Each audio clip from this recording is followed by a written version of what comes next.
Okay, y'all, real talk. No matter how hard you try, no matter what you say, no matter what you do, you are always going to be misunderstood and misinterpreted by other people. And also in the same vein, no matter how hard other people try with you, sometimes you are going to misinterpret and misunderstand other people. This is just a fact of life. And when we can really lean into this deep teaching, it's actually quite freeing. Because when we take to heart that misunderstanding is actually a universal truth, rather than shy away from it because it seems like a harsh or ugly word, it's actually a beautiful and freeing word, misunderstanding. It's simply we're shooting the arrow and we're missing the target. It's a miss of understanding. But that does not mean that we stop trying or we give up altogether. It just means that we missed the initial mark. And if we keep going at it again and again, but with an open heart and an open mind, eventually that arrow is going to land and understanding can take root in our lives. But what I have come to realize is that the only thing I really have control over is the energy I'm bringing into each space. So rather than wanting the world to fully understand me at all times and getting upset when people are misunderstanding me or misinterpreting me, I realize that the greatest gift I can give into any situation is simply my peace and my happiness. So no longer am I waiting around for other people to understand me before I can feel secure or before I can feel happy and at peace or loved. Instead, I bring my own party, quote, to the party. I bring my own happiness and peace to any engagement.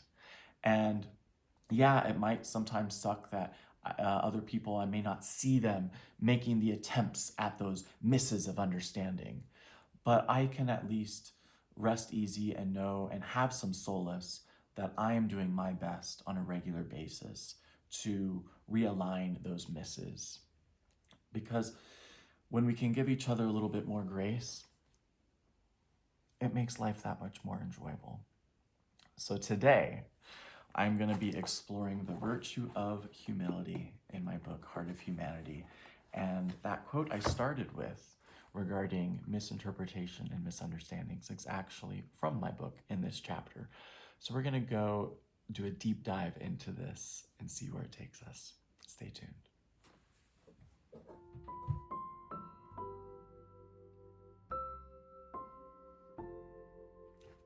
Welcome back. My name is Alaric Hutchinson, aka the Zen Cowboy, and author of Heart of Humanity, which today we're reading a section from Virtue 8, The Flower of Humility, on page 111. Humility is sometimes mistaken for meekness or a low sense of self-worth. In Dunisha, self-worth is a non-issue because we seek neither to belittle nor raise up the self, thus transcending the constant cycles of highs and lows completely. Humility is a form of neutrality, and to embody this virtue, we merely stop embedding our agendas into situations and interactions with others. Dunisha's humility teaches us to release the need to be, quote, seen and known a certain way. Let's breathe that in.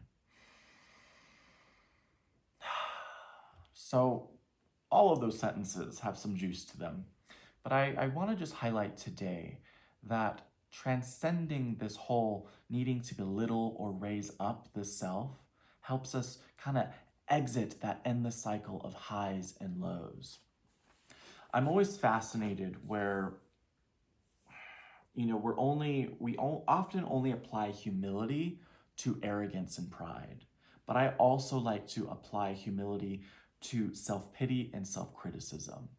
In either direction, they're both extremes, but in either direction, there is an overemphasis on self, which is what humility helps us take a step back from. So when we're overemphasized on self and our identity, we're possibly getting so attached and feeling like we need to boast and pick ourselves up, which goes into pride and arrogance, or we're feeling so less than and so maybe even self-loathing involved and self-judgmental that we're pushing ourselves down because we don't feel that we are worthy enough. Either direction needs humility, because humility is inviting us to have a neutral perspective on, quote, ourselves and identity, which I absolutely just adore. And so when you're going, say, for example, you're going to therapy for self-esteem or for more confidence, and you're saying, I need more self-assurance, more self-confidence. Really, the true involved, at least from an Eastern perspective, is that no, you don't need more self in the equation. You actually need to take more steps back and have a bit more humility and realize that take yourself out of the equation altogether. Stop trying to people please. Stop trying to pivot and position yourself in a certain way that makes you feel better, and realize that this whole this whole ego involved is the culprit. And if we can just kind of, excuse my language, but chill the fuck out and stop thinking about ourselves and other people and comparisons altogether, then by itself, peace and happiness just kind of start to well up within us, because we're no longer in our head. The neurosis starts to soothe. And that really is at the heart of this. And I tell you what, I know what I just said is like so loaded and it could take years to master, but that is just kind of a small taste of what direction I walk my clients and my students in to help them, whether they're struggling with too much pride or too much self-pity, either direction. But the virtue of humility helps us with that. Let's take a breath. No matter how hard we try, we'll always be misinterpreted and misunderstood. Some of us may not even fully understand ourselves, so how can we expect anyone else to completely understand us? Neither criticism nor praise ever fully indicate our worth. This is a deep teaching that helps us break free of the delusion that we need to be recognized as one thing or another. There is an unusual solace to be found when we accept the perpetual nature of misunderstandings. Nonetheless, we still do our best to practice ignorance as an illusion we seek understanding by showing up each day with an open heart and mind to cultivate understanding. So, tying this back to what I was just talking about, self-pity and arrogance and pride, and just kind of some of the karmic harms that manifest out of our feeling of needing to position ourselves in a way that we are understood and liked by the world, and we're feeling worthy to be here. At the end of the day, it all simply becomes a moot point, because everyone can only perceive life through their own unique lens of consciousness, which is completely hued by the life experiences that they had, their emotions, their traumas, all the stuff that's going on within them. So when someone is judging or perceiving you, really they are just perceiving an aspect of the world that is a reflection of their own consciousness, and you just kind of happen to be in the way right there. So the way that they are looking at you is telling you more about them and their worldview than it has anything to do about yourself and the judgments that they're having about that. Let me repeat that. I can say that way better. So people can only perceive us just as we can only perceive people through the extent of our consciousness, our vibration, wherever we're at in that day. So if we're having a shit day, everything that we are perceiving is going to be hued by our mindset, our attitude, our feelings, our consciousness that day. And the same goes for other people perceiving us. So what I love about this is that we're off the hook, they're off the hook, everyone's off the hook. Now, that doesn't mean that we can just go around being assholes to each other. This is kind of an invitation instead to actually have endless unconditional compassion for ourselves and other people, and just have that humility and realize it's not about me. It's not about me. It's not about me. It can really help us exit this whole self-centered reality that we get ourselves trapped in, which is kind of a paradox, because what I just taught you was everything is self-centered, because we're all viewing reality through our own lens of consciousness that hues it. And no matter who we're seeing or what we're interacting with, we are perceiving it through self and it's centered around our consciousness. Whew, that's a lot. So it's a paradox, but in the same vein, when we can recognize that this is happening, it can actually allow us to have more compassion, have more sympathy, have more empathy, and slowly but surely kind of cultivate that virtue of humility and put our self-centeredness down and just be that neutral observer, recognizing that this is happening, but not needing to act on it in a way that gets us all emotionally bound up. Ooh, let's go ahead and take a breath. No matter how hard we try, we will also always misinterpret and misunderstand other people and situations. Without humility, we run the risk of believing our own misperceptions. Life is riddled with examples of times when we were so sure of something, only to later receive new information that revealed our misinterpretation and shallow understanding. This is why we forever cultivate the student's mind as taught and release knowing. I love this section.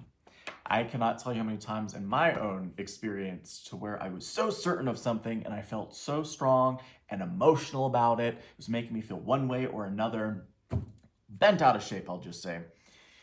And new information presents itself, and it almost instantaneously, it changed my feeling in that moment because my interpretation of that moment changed. So it's really curious how our feelings and emotions are so tied into our belief systems and our belief around a certain event or a certain person, etc. So please really take this to heart, that no matter how hard we try, we're always still going to fall into misinterpreting and misunderstanding other people, just as they are doing it to us. And so that's why in that previous section I was saying we're all off the hook. And instead of being on the hook of attachment and getting upset and perpetually feeling frustrated about misunderstandings in life, we can all have a little bit more compassion around this and have more grace with it. I really, really think this is quite beautiful and important to cultivate. So going back to that final sentence that I just read there, this is why we forever cultivate the student's mind as taught and released knowing. I want to share with you just a quick little quote that I shared from that section on page 65. You say you've already read this line a few dozen times. To that I respond, you haven't with today's eyes or tomorrow's mind.